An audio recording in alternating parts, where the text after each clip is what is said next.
je nama nababwiye nuko mudashaka kuvyemera. Uyu muhungu Satubi canke Satura Mabafre yama yabakomye nuko mutabizi. Uri kuraraba uno munsi ibiharuro vy'ino ndirimbo Kisese ni ibiharuro ugibona ko biri hagaze neza cyane kandi bitariko birabyorosha muri East Africa ndetse n'ahandi. Aho ubona uno munsi muri Kenya yabaye antivirus, aba DJ ku radio n'ahandi hose agiye hatandukanye yakomeje gukundwa. TikTok n'ahandi hose yakomeje kubica bigatika. Ubu naho agiraze n'ingoma ari kumwe na Ibraah from Konde Gang, umuhungu wa Konde Boy hariya. Satubi rero aha hantu gende ko buke abatanzania utanguye kubakoma bishobora kukuzanira ingaruka mbi. Ubanza birabe neza uyu mudiho watanguze buriya n'uwabo maiji n'uwabo sana basanzwe babikunda cyane banabikora cyane banabikoze iminsi myinshi kugusumba. Rero iyo uri kurabakoma amahiti nkuko nta kantu k'inzigo koburamwe musaza reka buriya bavuga tuzaka se atangura kwikundisha ku mwana wiwe. Buriya nimba uriko wikundisha kuri Ibraah aho na Konde Gang canke Konde Boy wamaze kumufatisha nta kibuza mutari kumwe.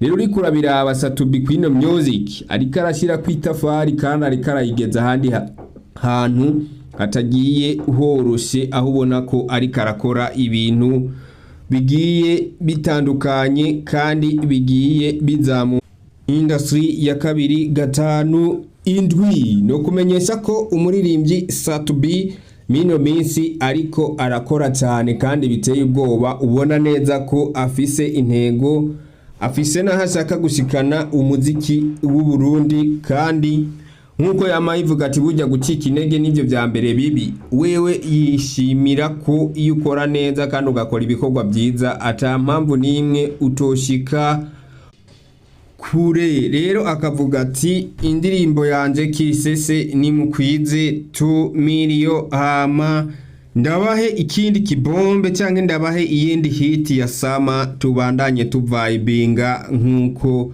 nabibemereye. Ati ino sama na ndirimbo y'inyamahanga izosubira kunyinjirana. I'm the king of game, nze ndahari nzobakorera ibyo mwantumye, ngira ngo nibyo mutantumye nzobibakorera kugira mbandanye ndabaha wa munezero mwasaba canke umwe mwifuza. Mwite King Satubi Satura Mabafre aho ubona ko ari karakora ibintu bita ribyitezwe canke ataho birakaboneka no muziki wa 2-5-7.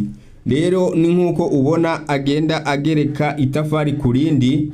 Ni nkuko hari kiganiro nabonye yakoze ni TV raho avuga ati buriya aba batoyi bacu baba bakwiye kuturabira k'ibyo dukora kugira ngo twebwe aho tutashikanye uno muziki nabo basi bazopfume bawushikanaho mu myaka twebwe tutazoba tukiriho. Akavuga ati nimba je nakoze amapiano nkakora Kisese nawe arashaka kuraba ati mbe ni yihe strategy nakoresheje canke nubuhe buhinga nakoresheje kugira ngo sohore Kisese, ama nawe ananyegere anambaze hama ndamusigurire ati ibi bintu nabikoze kunuku hama tubandanye tubakoma mahiti.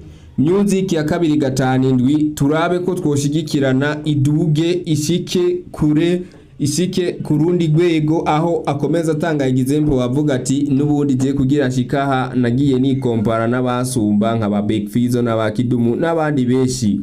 Mwite Abubakar Kalum Satubi Satura Mabafre zitwari kumwe mwa kino kiganiro ni tuyisenge Charite nkibisanzwe. Utarakora subscribe bandanye ukore subscribe na like and share, hama tuzokomeze kubana no mu bindi biganiro byose bizaba biraho imbere tuzagenda dukora.